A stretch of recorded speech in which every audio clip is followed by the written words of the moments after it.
Hey guys, what's up? It's Nicole. Welcome back to my channel, Real Talk Recovery, where we talk about recovery from addiction and I share my life with you. I hope you guys can hear me. Nate, lower that just a little bit, buddy. Nathaniel, do not get an attitude with me. Okay, sorry.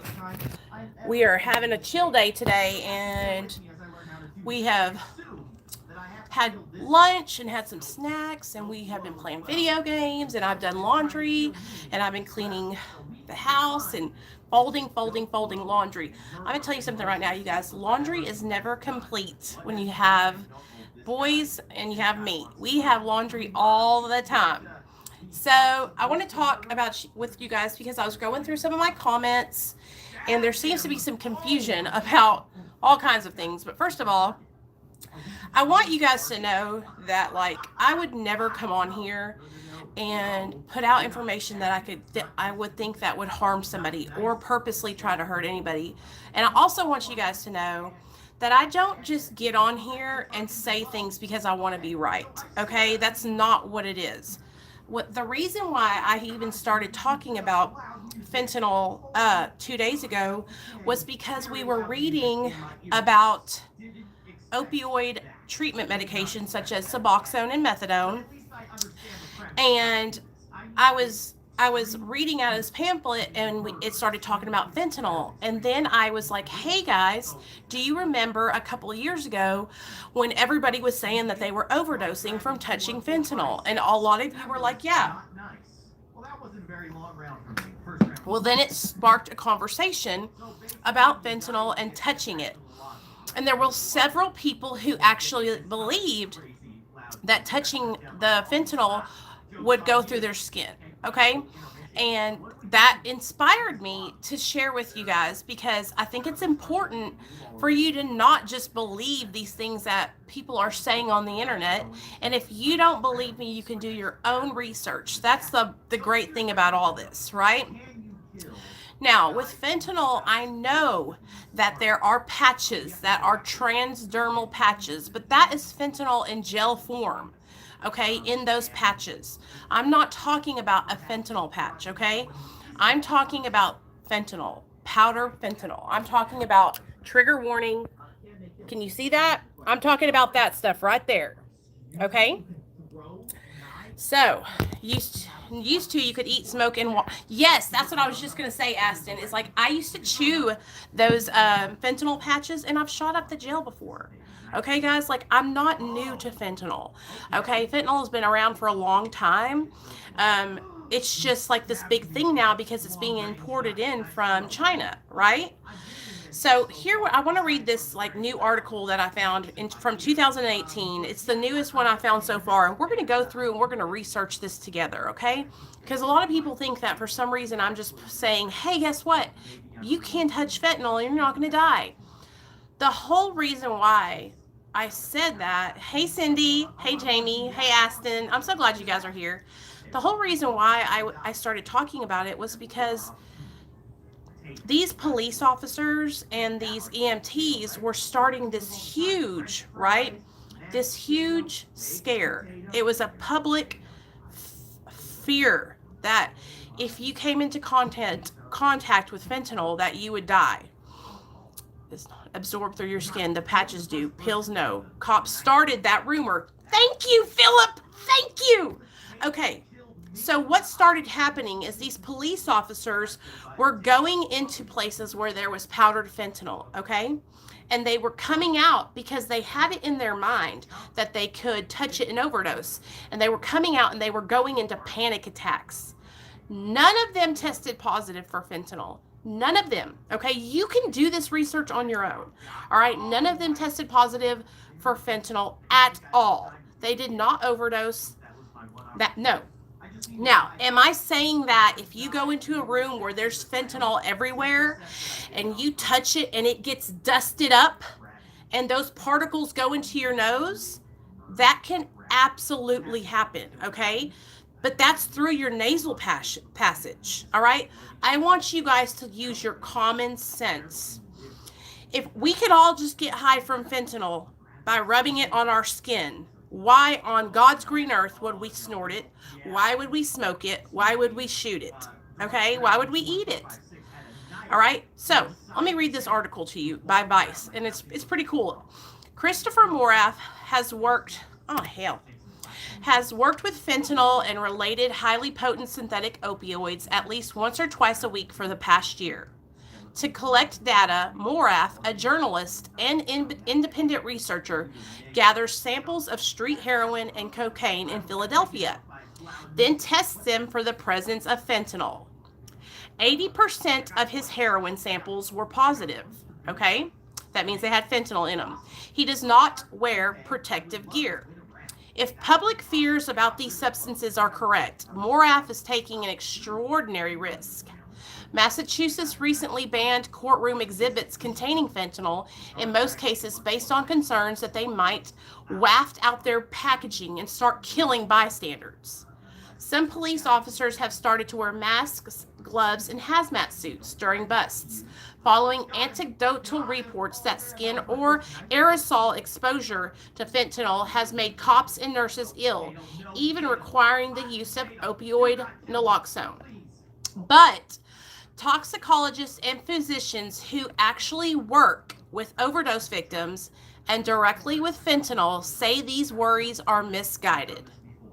It would be difficult to get even mildly high, let alone overdose, by touching street fentanyl or being near people who use it, okay? Because this is what they were saying. They were basically saying that if you were in the same room as fentanyl, that you could overdose and die. One possible explanation for the reported symptoms is the nocebo effect, or the phenomenon where even thinking a substance is harmful can lead to exposed people experiencing negative side effects. The nocebo, do you hear that? It's like placebo, only nocebo. But if first responders avoid or delay treating overdose victims because they fear such exposure, more deaths may result. And that's what was happening. These first responders and police were afraid to even go near people. Jeremy Foss, an instructor at Harvard Medical School and emergency room physician at Birmingham Women's Hospital, has treated many fentanyl victims in the ER. He says, it's not just a substance that is easily absorbed through the skin, noting that pharmaceutical companies spent many years and millions of dollars in order to develop technology for a patch to deliver the drug via the skin. Okay? So if it was so easy to get through your skin, why on God's green earth would they make fentanyl patches? Please, people, use your brains. I have definitely had it on my hands, and I have touched it. People that have used it, Morath says. Recently, just out of curiosity, he tested his own urine after he'd spent time testing the drug samples that were positive for fentanyl. Unsurprisingly to him, the urine test was negative. Well, no shit, Sherlock.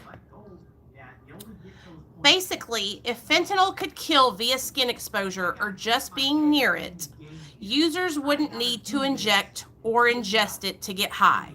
And we would also be seeing many, many more dead dealers because they handle much larger quantities more frequently. I'm immersed in the drug culture here and constantly talking to users and dealers, Morath says, adding that he's never heard of a case of a dealer or worker dying from accidental exposure, even in mill houses where large quantities are processed. Voss, who co-wrote an op-ed in the New York Times about fentanyl myths, says that despite talking to many experts and hearing from many readers, no one has ever reported a skin exposure case with documented toxicology. That is urine or blood testing. So everybody that says, I came in contact with fentanyl, I had an overdose, guess what? All their toxicology reports were negative for fentanyl. None of them had fentanyl in their system.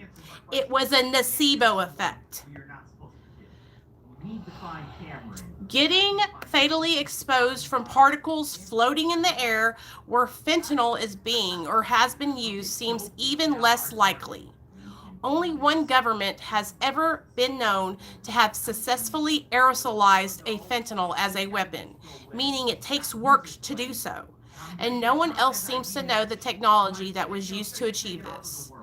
In 2002, the Russian government used a form of aerosolized fentanyl to take down several dozen Chechen terrorists who were holding 850 people hostage in a theater. It is not clear how the fentanyl was aerosolized, but because authorities didn't tell doctors what had caused the victims to collapse, naloxone wasn't administered and nearly 200 people died. That was in Russia in 2002.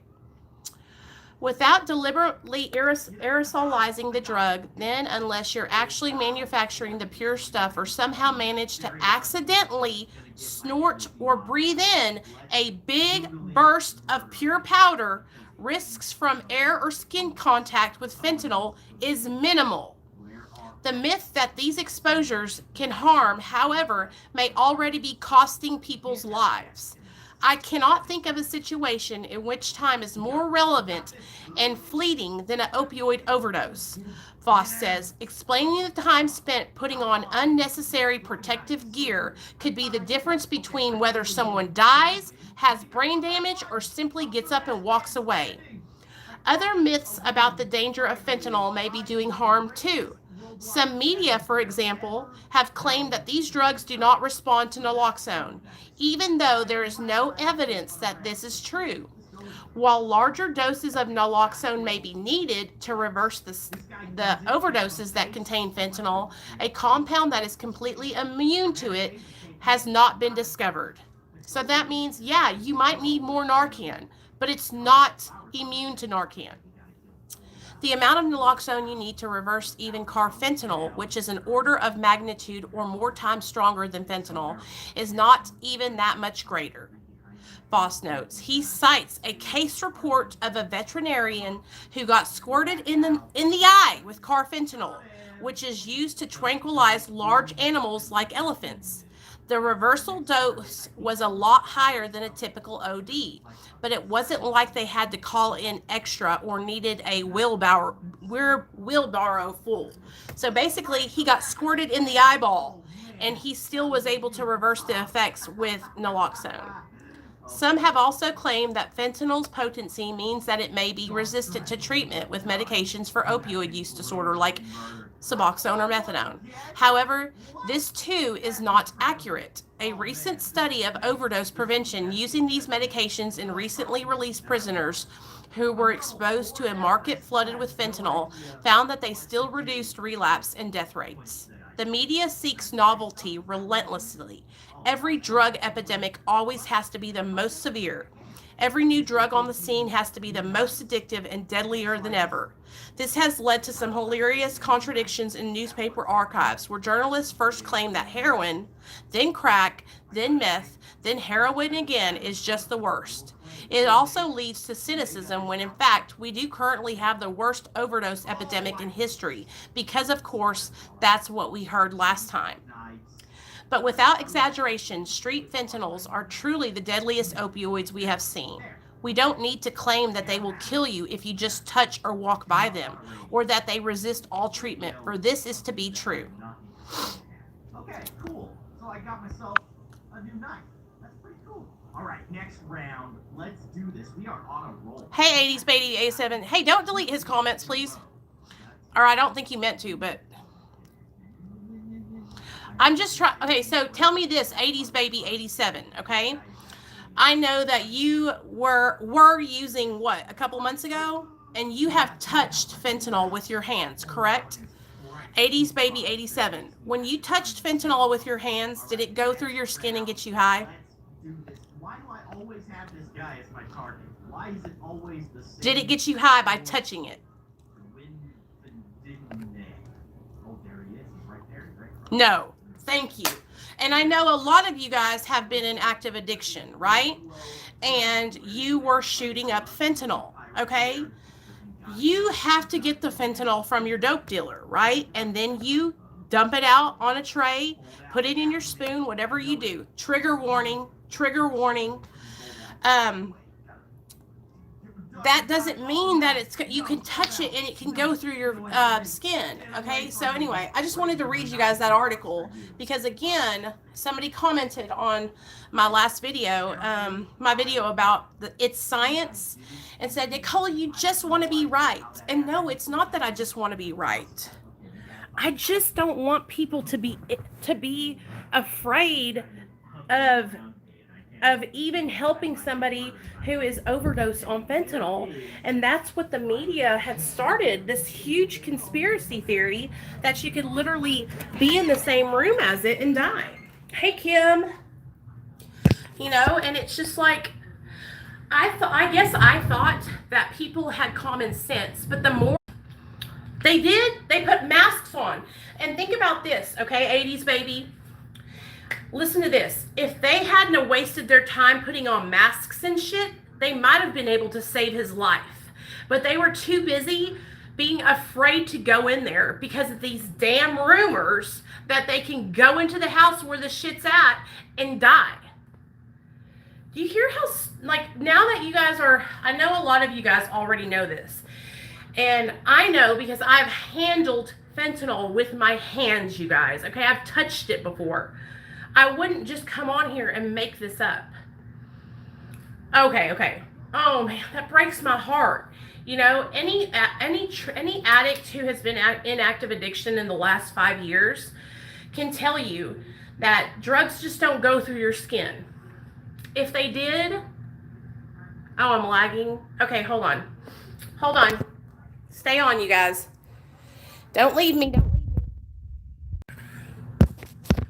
Okay. Tell me if it's better now, okay? We're going to do some makeup and chat together, okay, guys?